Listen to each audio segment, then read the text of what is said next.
The last hope. The orbital defense station's alert klaxon jarred Elena Martinez awake, the sound cutting through her cramped quarters like a knife. She'd been catching what passed for sleep these days, curled up in her maintenance bay hammock between repair jobs. The station's AI voice followed, unusually urgent. Senior Mechanic Martinez to Emergency Bay 7. Unidentified vessel approaching. Critical structural damage detected. Elena was moving before the announcement finished, muscle memory guiding her hands to her toolkit. After 15 years keeping humanity's deep space fleet operational, she could diagnose most problems half asleep. But something in the AI's tone told her this would be different. "Talk to me, AI," she called to the station's AI as she jogged through the curved corridors. "What are we looking at?" "Unknown configuration, Elena. The vessel appears to be alive." Elena's pace quickened. In the century since humanity had reached the stars, they'd encountered plenty of strange things, but living ships were new. The emergency bay's massive doors parted as she approached, revealing a sight that stopped her in her tracks. Floating in the containment field was what could only be described as a dragon made of crystal and starlight. Its body was easily the length of 3 standard shuttles, with wings that seemed to bend space itself. But what caught Elena's trained eye wasn't its otherworldly beauty. It was the spreading network of cracks across its crystalline surface. "Life signs?" she asked, already pulling out her diagnostic scanner. "Present but failing," Araya responded. "The entity appears to be both biological and mechanical in nature. Traditional medical teams report inability to interface with its systems." Elena approached the containment field, her scanner providing a stream of contradictory data. The being's eyes opened, golden pools of ancient intelligence, and fixed upon her. A voice resonated directly in her mind, carrying exhaustion and pain. "Help. Systems failing. Repairs needed." The standard protocols for first contact situations called for linguists, diplomats, and xenobiologists. But Elena had learned long ago that machines, whether human-made or alien, spoke their own universal language. She pulled her favorite wrench from her toolkit, the one that had saved her life 3 times in deep space. "ARIA, drop the containment field in a 5-meter radius around me. Protocol violation detected. Security teams have not. Override Martine 7 Delta. This patient can't wait for bureaucracy." The field shimmered and parted. Elena approached slowly, her experienced eyes tracing the patterns of damage across the being's crystalline surface. The cracks weren't random. They followed what looked like maintenance seams, as if the creature was designed to be serviced. "I'm going to help," she said aloud, holding up her wrench. "But I need to understand your systems. Can you show me?" The dragon's response came not in words, but in images that bloomed in her mind. Schematics of impossible complexity, maintenance procedures that blended technology with organic processes. But beneath the alien complexity, Elena recognized familiar principles. Pressure points, load-bearing structures, power distribution networks. She set to work. The first crack sealed under her careful ministrations, her wrench finding purchase in ways that shouldn't have been possible with crystalline structures. But this was no ordinary crystal, and she was no ordinary mechanic. Hours passed in a blur of repairs and adjustments.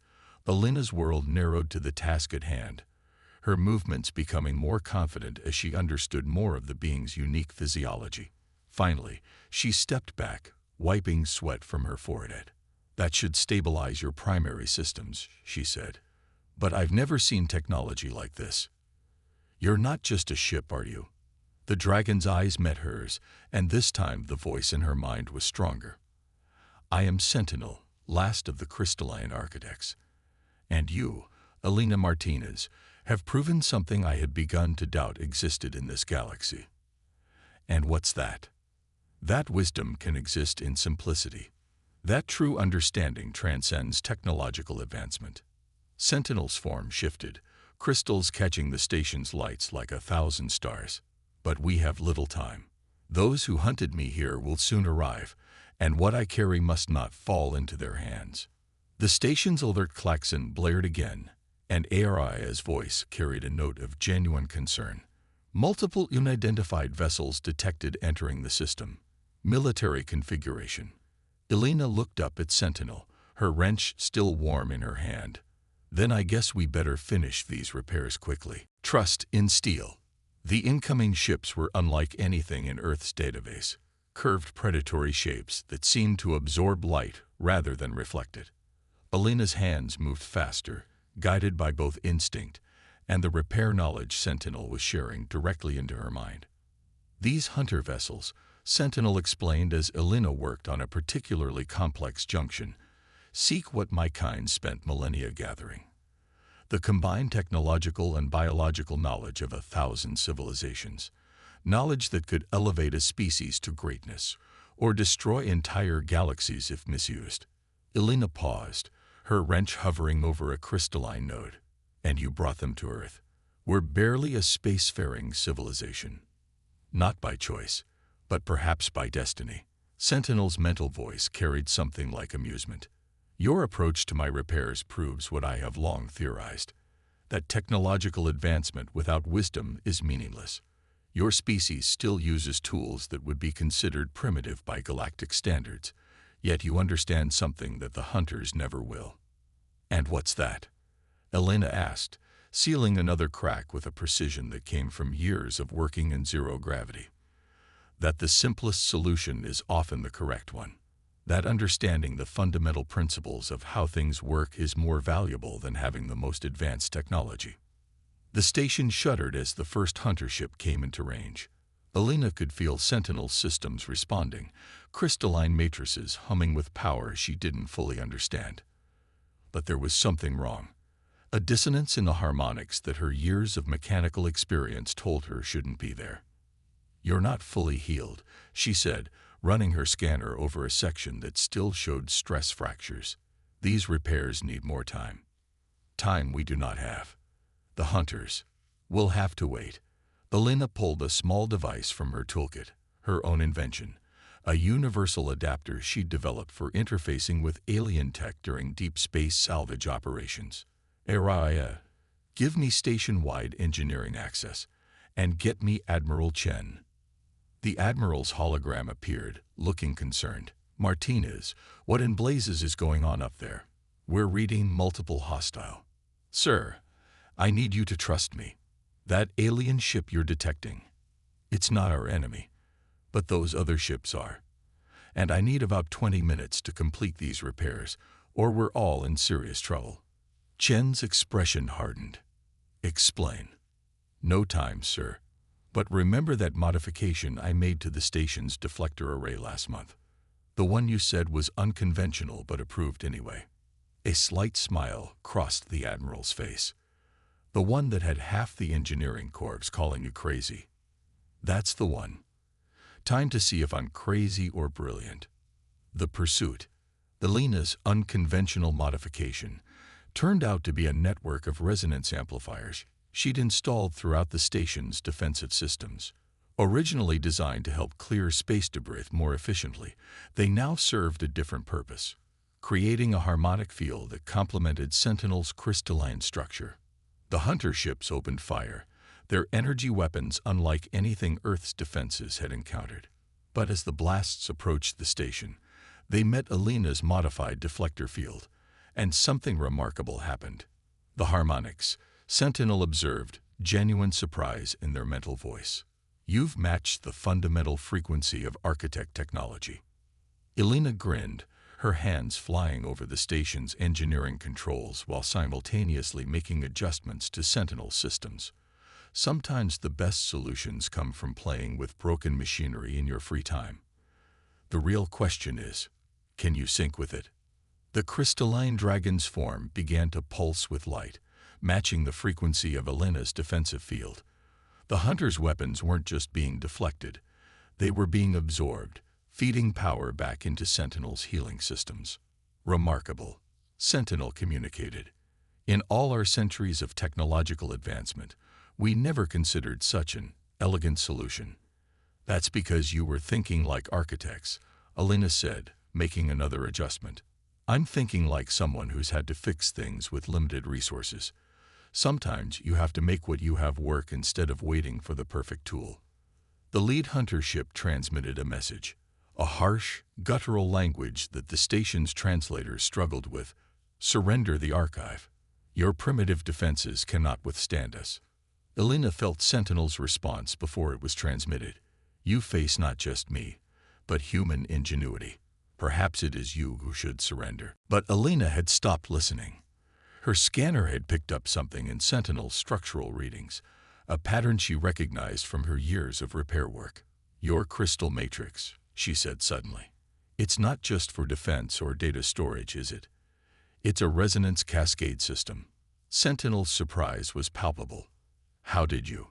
I've worked on enough engines to recognize a power distribution network, no matter how advanced. You're not just a library or a ship. You're a key. A key. To something big, something you're protecting. Elena's mind was racing, years of mechanical intuition clicking pieces into place. That's why they're really hunting you. Not just for the knowledge you carry, but for what that knowledge can access. Sentinel's crystalline form pulsed with a deeper light. You understand more than any being has in millennia. The architects didn't just gather knowledge. We were its guardians. Scattered across the galaxy are repositories of power and wisdom that could reshape reality itself. But they require more than mere technological advancement to access. They require understanding. Elena finished. Real understanding. Not just of how to use technology, but why it works. The fundamental principles. She gestured with her wrench. That's why my repairs worked when others failed. I wasn't just following procedures. I was understanding your systems. The station shuddered as another blast from the hunters struck Elena's modified shields. Admiral Chen's hologram reappeared. Martinez, whatever you're doing, keep it up. But we've got more company coming. A lot more. Elena checked her scanner. The hunter ships were adapting, adjusting their weapons to probe for weaknesses in the harmonic field. But she noticed something else, a pattern in their attacks. They're not just shooting randomly, she said, both to Sentinel and the Admiral. They're trying to match frequencies, searching for. Her eyes widened.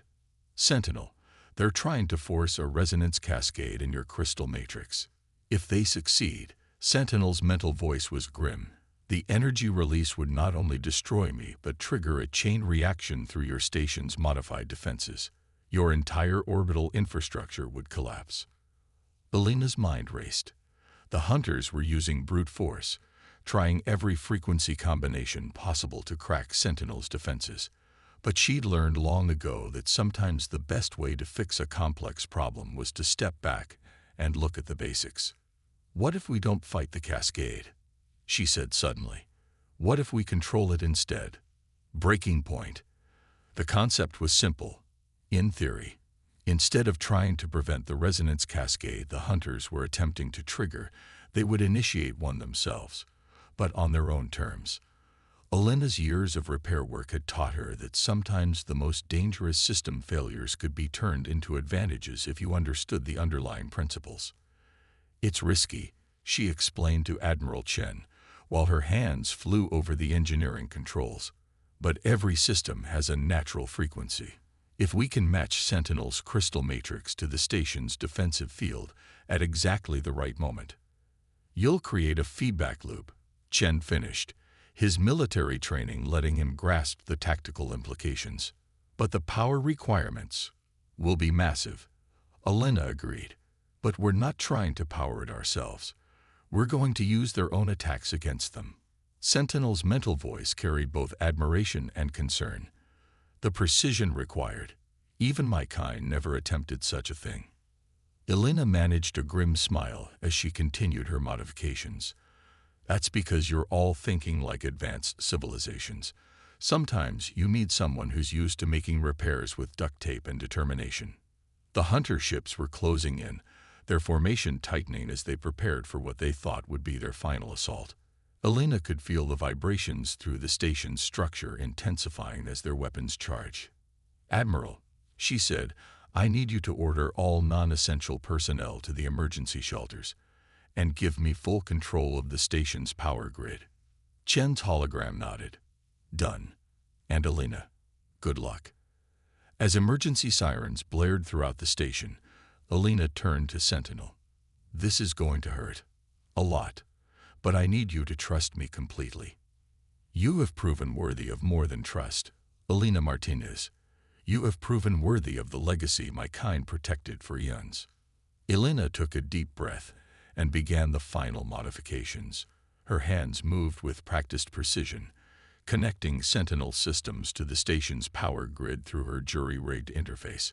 Every lesson learned from years of deep space repairs, every intuitive understanding of machinery, every desperate fix she'd ever made, it all led to this moment. "Aria," she called out. "Initiate power transfer sequence on my mark." The hunter ships opened fire simultaneously, their energy weapons converging on Sentinel's position. But instead of trying to block the assault, Alina did something that went against every safety protocol she'd ever learned. She opened the shields to it. The station groaned as energy flooded through its systems. Warning lights flashed across every console as power levels surged beyond design tolerances. But Alina had spent her career working with machines beyond their limits, understanding how far they could truly be pushed. "Now, Sentinel," she shouted, "match the resonance pattern." The crystalline dragon's entire form began to vibrate, its matrix aligning with the frequency Alina had calculated. The incoming energy from the hunter's weapons didn't destroy them, it transformed them. Each crystal in Sentinel's body became a point of amplification, turning the attack back on itself. "Impossible," came the hunter's transmission. "The power readings." Alina smiled grimly. "The thing about resonance," she said, though they couldn't hear her, "is that it's all about timing." The controlled cascade began. Energy flowed through Sentinel's crystal matrix, through Alina's modified systems, and back again in an ever-amplifying loop. The hunter's weapons, designed to force this very reaction, instead became part of Alina's engineered solution. The human touch. What happened next would be studied by Earth scientists for decades to come. The resonance cascade reached its peak, and Sentinel's true form was revealed. The crystalline dragon became a living nexus of energy, a key turning in a lock that had waited millennia to be opened. Space itself seemed to fold around them, as ancient architect systems, hidden in subspace, activated. Not weapons, as the hunters had believed, but something far more profound. Tools of creation and understanding, waiting for a civilization wise enough to use them properly. The hunter ships, caught in the energy wave, found their weapons useless, their advanced technology rendered inert by frequencies they had never thought to defend against. They had sought to force their way into the architect's legacy, but Alina had proven there was another way. Understanding over force, wisdom over mere advancement. "You were right," Alina said to Sentinel as the energy storm began to fade. "Knowledge isn't just about having the most advanced technology. It's about understanding the principles behind it." Sentinel's response carried both amusement and pride. "And sometimes, those principles are best understood by someone who has had to repair things with limited resources." The hunter ships retreated, their defeat total but less important than what had been revealed. As the station's systems stabilized and Admiral Chen's relieved voice came over the comm, Alina realized that humanity's place in the galaxy had just fundamentally changed. "So," she said, holding up her well-worn wrench, "I guess we have some work to do. Teaching humanity about all this advanced technology, while making sure we don't lose sight of the fundamental principles." Sentinel's crystalline form shimmered with what Alina now recognized as laughter. "Indeed. And I cannot think of a better teacher than one who understands that sometimes the most advanced solution is also the simplest." As Earth's officials began arriving at the station, preparing for what would undoubtedly be complex negotiations about humanity's new role as inheritors of the architect's legacy, Alina simply went back to work. There were still repairs to be made, systems to be maintained.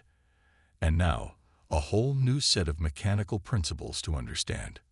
After all, she thought as she tightened a loose connection in one of Sentinel's minor crystals, the universe might be full of wonders, but someone still had to keep them running.